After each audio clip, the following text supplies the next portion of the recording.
እስከዛሬ ማንም ያልነገራችሁን አንድ ትልቅ ሚስጥር ልንገራችሁ። ኃይሌን ጨምሮ ኢትዮጵያ ላይ አሉ የሚባሉ ሀብታሞች ተጉዘውበት ሀብታም የሆኑበትን መንገድ በተለይ ስደት ያደከመን እህት ወንድሞች በቃን ብለን ነገር ግን መንገዱ ህይወት እጅግ በጣም የከበደንና ለውጥን ፈልገን ውስብስብ ለሆነብን እጅግ በጣም ጠቃሚ መረጃ ነው።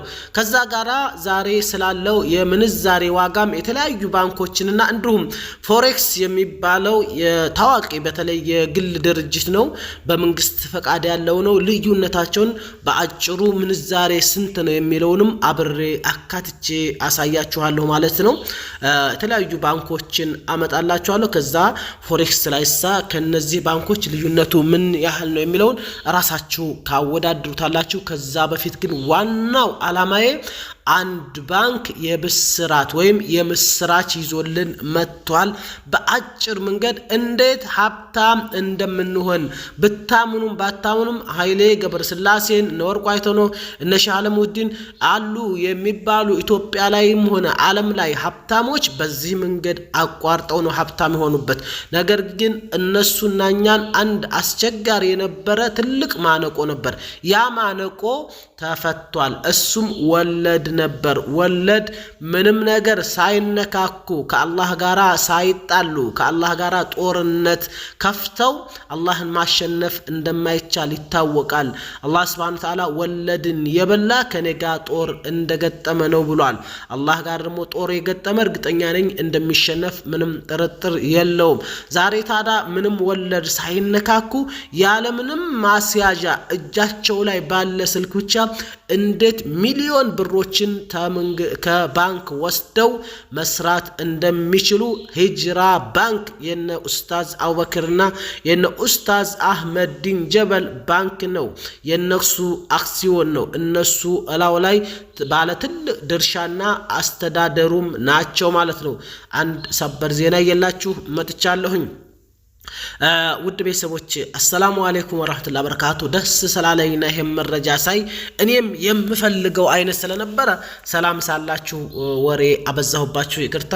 ሁላችሁም ባላችሁበት የዓለማችን ምድራችን ዳርቻ ሰላም ብያችኋለሁ። ዛሬ እንደነገርኳችሁ አንደኛውና ዋነኛው መንገድ ለውጥ እንፈልጋለን፣ ለመለወጥ ግን መንገዱ አልሆነልንም፣ ህይወት አልተሳካልንም፣ አሸነፈችን፣ መንገድ ላይ ቀረን ላልን በተለይ ስደት አደከመን 10 ዓመት 15 ዓመት 20 ዓመት ስደት ላይ ያልን ድክም ላልን እህት ወንድሞቻችን እጅግ በጣም አስደሳች መረጃ ነው። በተለይ ለውጥን ለምንፈልግ ማለት ነው።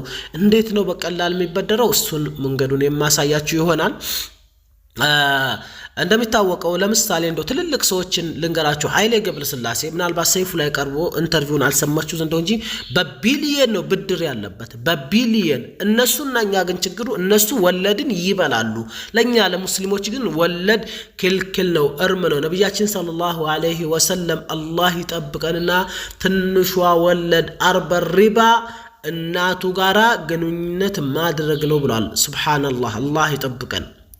ታዳ ይሄን ያክል ወንጀል ከሆነ ከሪባ እርቀን ለመኖር ሌላ ግን አላህ ደግሞ ደግ ነውና በተለይ ተለውጡ ማግስት አዳዲስ ኢስላማዊ ባንኮች ተከፈቱልን።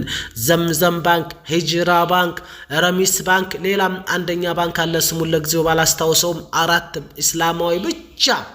ሌሎችም ሁሉም አሁን ሰዓት እስላማዊ ፋይናንስ እጅግ በጣም አዋጭ መሆኑን አይተው በመስኮት በመናም በጣም ይሰሩ ይዘዋል። ነገር ግን እነዚህ ደግሞ የተቋቋሙት ያለ ምንም ንክኪ ምንም በመስኮት በምን ሳይሆን ቀጥታ የሚሰሩበት እጅግ በጣም ለብዙ አመት ጥያቄ ላይ የነበሩ እስላማዊ ባንክ እንፈልጋለን ያሉ በተለይ መንግስት ሙስሊሙ እንዳይለወጥ ማነቆ የሆነው አላህን የማይፈራ ይበደራል፣ ችግር የለም ወለድ ይበላል። ግን አላህን የሚፈራ ሙስሊም ለመለወጥ በጣም ማነቆ የሆነበት ይህ የወለድ ስርዓት ነበር። አሁን ግን ያንን ባንክ ለማቋቋም በፊት ተብሎ አቅቶ በለውጡ ማግስት አዲስ ቀን አዲስ ምንድነው ልበላችሁ ብቻ ባንኮች እንዲከፈቱ እድል ከፍቶልን ነበር። አልহামዱሊላህ ተከፍቶ ዛሬ ነው ፍሬያቸውን እየበላን ነው።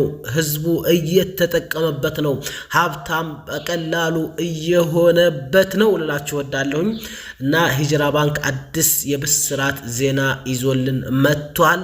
ያለምንም ማስያዣ በርካታ ሚሊዮን ብሮችን ተበድራችሁ ሰርታችሁ የምትለወጡበትን መንገድ እነሆ እንኳን ደስ ያላችሁ ብሏል ማለት ነው። ባንኩ ምናልባት ማታምኑበታላችሁ ኡስታዝ አቡበክር አህመድ፣ ኡስታዝ አህመዲን ጀበል፣ ሌሎችም አሉ የሚባሉ የእስልምና ሊቃውንቶች ወይም የእስልምና ምሁራኖች ናቸው ያቋቋሙት።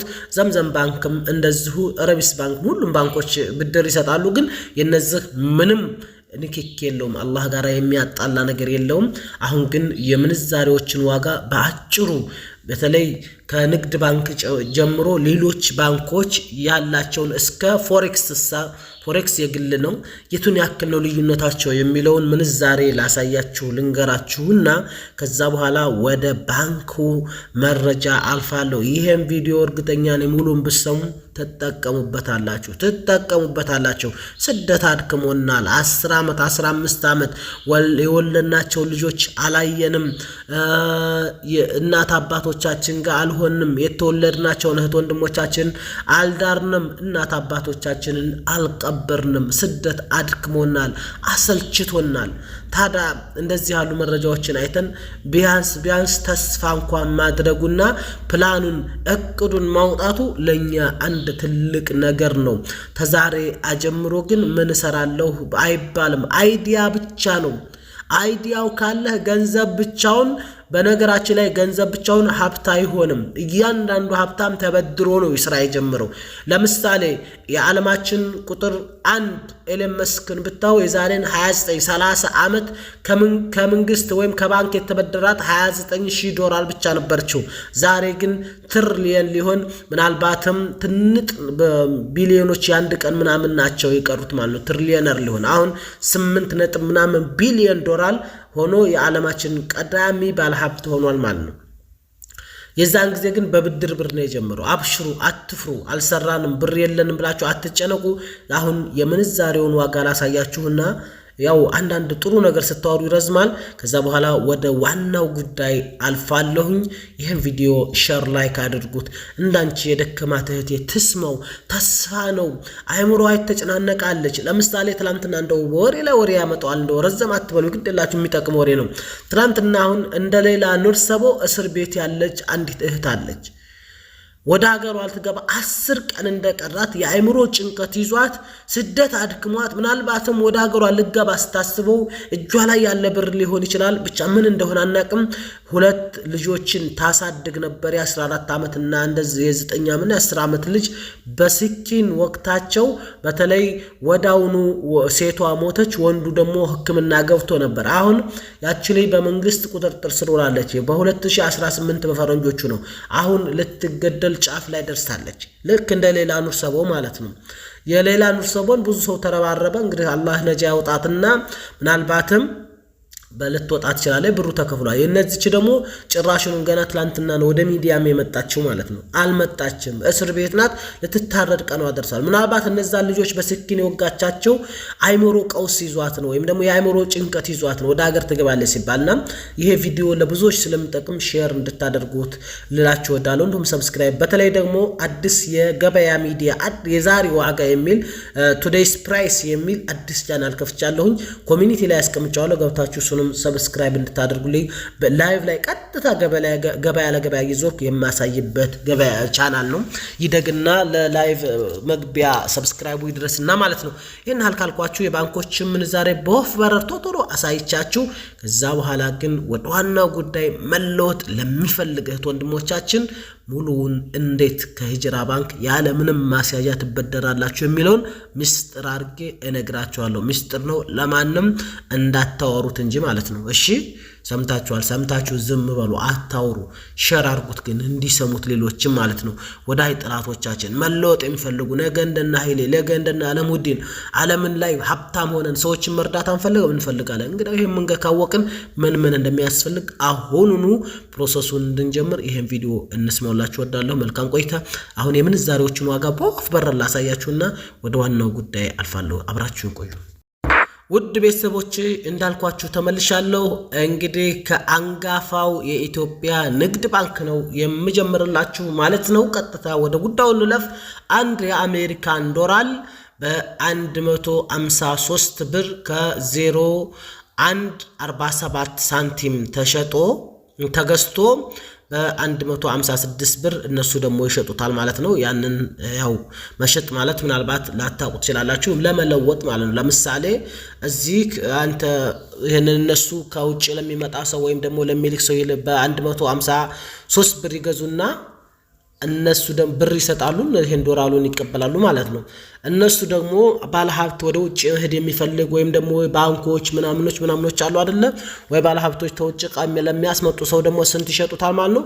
156 ብር ምናምን 3 ብር ከምናምን አትርፈው ማለት ነው።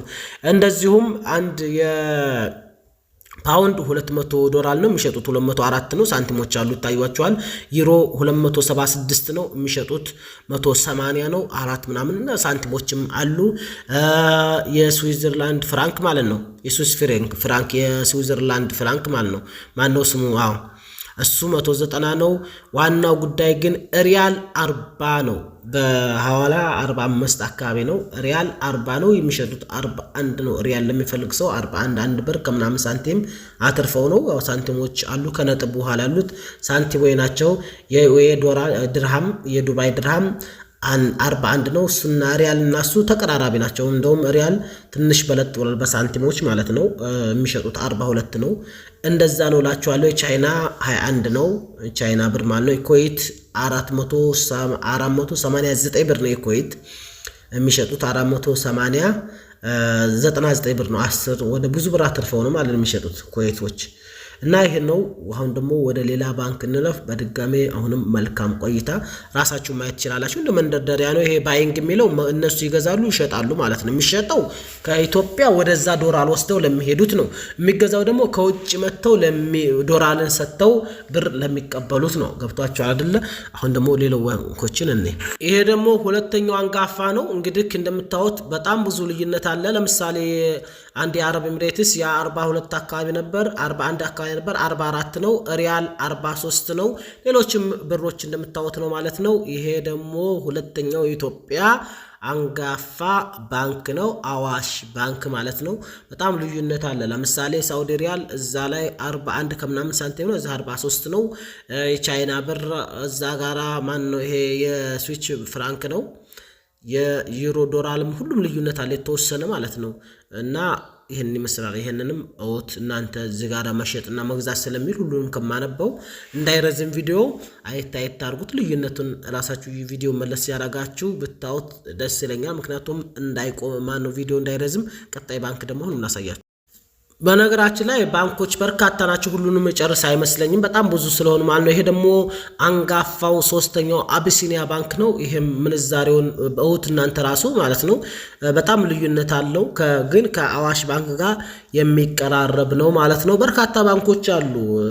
ኦሮሚያ ባንክ አለ። ኦሮሚያ እንኳን ራሱ ኦሮሚያ ህብረት አለ። ኦሮሚያ ምናምን በጣም ብዙ ባንክ አለ። አልፎም ግን ዳሽን ባንክ አለ፣ ቡና ባንክ አለ።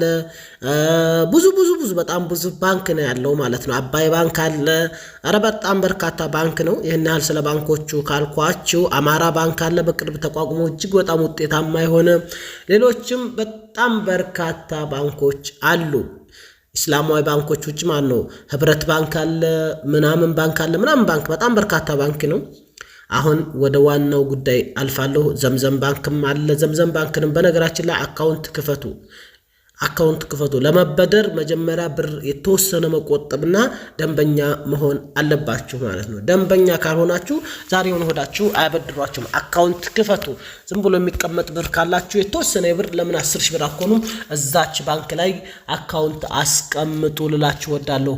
አሁን ወደ ጉዳይ አልፋለሁ። ሂጅራ ባንክ፣ ዘምዘም ባንክ፣ ረሚስ ባንክ፣ አንደኛው ማን ነበር? እስላማዊ ባንክ ረሳሁት አቦ አሉ፣ እናት ባንክ ምናምን ብዙ አሉ። ይሄ ግን እስላማዊ አይደለም እና አሁን ወደ ዋናው ጉዳይ ለፍላችሁ ሂጅራ ባንክን ቀጥታ ፔጁ ላይ ገብቼ ምን እንዳለ ላሳያችሁ። ተበድራችሁ ሀብታም መሆን ለምትፈልጉ ብቻ ይሄን ቪዲዮ ሙሉ እንደምትሰሙት ተስፋ አድርጋለሁ። ሙሉ ቪዲዮን እስከዚህ ድረስ የሰማችሁ ማለት ነው 99 ቁጥር ጻፉልኝ። 99 በዛውም የአላህ Subhanahu Wa Ta'ala ስም ነው፣ አስማኡላህ ሲፋት ነው። 99 ቁጥር ጻፉልኝ። ኮድ ነው ሙሉን የሰማችሁትና እዚህ የደረሳችሁ 99 ቁጥር ሳጥፉ እንዳከዱ። ወደ ዋናው ጉዳይ እንለፍ። ፎሬክስ ማለት ይሄ ነው። ውድ ቤተሰቦቼ በደንበውት ምንዛሬው እጅግ በጣም ብዙ ልዩነት አለው። ስለዚህ ያው ሳልነግራችሁ እንዳላልፍ በማለት ነው። ካለፍኩት በኋላ ፎሬክስ ይሄ ነው። በተለይ ደግሞ ከዛ ወደዚህ ለመላክም ሆነ ከዚህ እንትን ለማለት በጣም ልዩነት ያለው የግል ድርጅት ነው። በመንግስት ፍቃድ ያለው ነው። ጥሩ ምንዛሬ ልዩነት አለው። ይሄ ላይ ታያችሁት ማለት ነው። ስለዚህ ፎሬክስ ማለት ይህ ነው ማለት ነው። ውድ ቤተሰቦች እስኪ አሁን የሚያሳያችሁ ከሲኦ ከመስራቹ ከራሱ ኡስታዝ አቡበክር አህመድ ፔጅ ላይ ግባ። ራሱም ሂጅራ ላይ ተለቋል።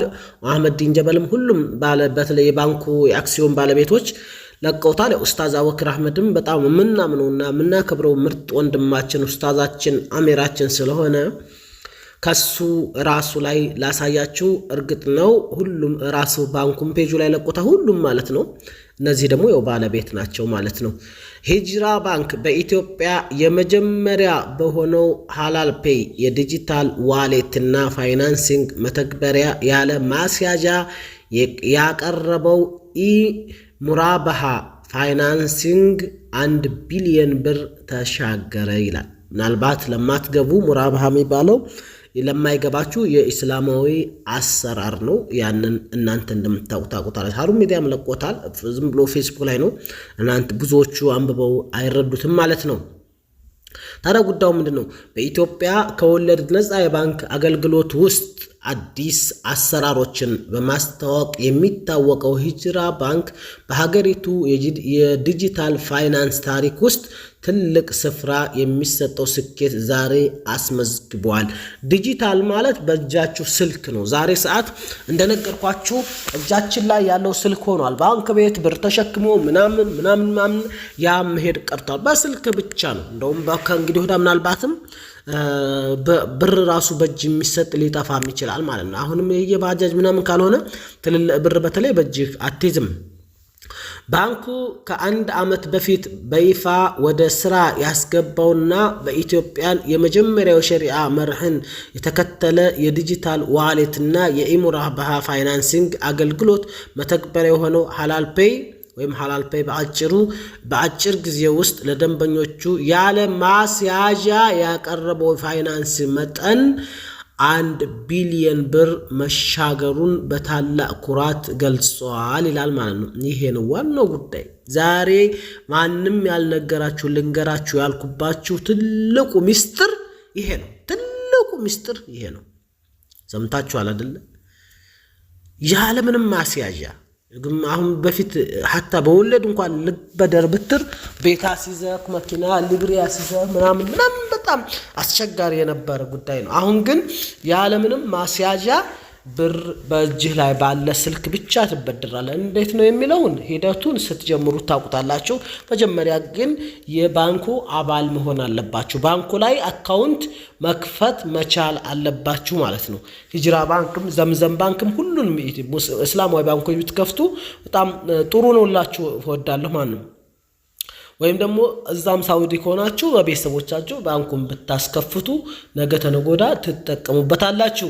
ይህ በአይነቱ ልዩ የሆነው ሂጅራ ባንክ በሞባይል መተግበሪያ ስራ በጀመረበት 1 ዓመት ከጥቂት ወራት ብቻ ከ1.3 ሚሊዮን በላይ ለሚሆኑ የዋሌት ተጠቃሚዎች ተደራሽ መሆን የቻለ ሲሆን ከነዚህም መካከል ከ3000 በላይ ለሚሆኑ አነስተኛና መካከለኛ የንግድ ዘርፍ SMES ኢንተርፕራይዞች እንዲሁም ሴቶችና ወጣቶች ሐላል ፋይናንስ አማራጭ በማቅረብ በሀገሪቱ ሐላል ኢኮኖሚ ግንባታ ላይ ያለውን ቁልፍ ሚና በተግባር አረጋግጧል ይላል ማለት ነው። ለ3000 በላይ ለሚሆኑ ሰዎች አዳምጡ። ሐላል ፔይ አገልግሎቱ ሙሉ በሙሉ ከወለድ ነፃ እና የሸሪዓ መርሆችን የተከተለ በመሆኑ የታለመለት ማህበራዊ ፋይናንስ እና ፋይዳ እና የቴክኖሎጂ ተቀባይነቱ በከፍተኛ ፍጥነት እያደገ ይገኛል። ባንኩ ዛሬ ይህንን ወሳኝ ምዕራፍ ሲያከብር በዘመናዊ ቴክኖሎጂ ውጤቶች የታገዘ እና የህብረተሰባችንን እሴት ያከበረ የፋይናንስ ድጋፍ የማቅረብ ሂደቱን አጠናክሮ እንደሚቀጥልም አረጋግጧል ይላል ማለት ነው። ይህ ያለ ማስያዣ የቀረበ የ1 ቢሊዮን ብር ፋይናንሲንግ ስኬት ሂጅራ ባንክ በኢትዮጵያ ከወለድ ነፃ አገልግሎት ውስጥ ያለውን የመሪነት ሚና የሚያጸናን ከመሆኑም በላይ ለሀገራዊ ኢኮኖሚ እድገት እና ለፋይናንስ አካታችነት እያበረከተ ያለው አስተዋጽኦ የሚያበስር ነው ይላል።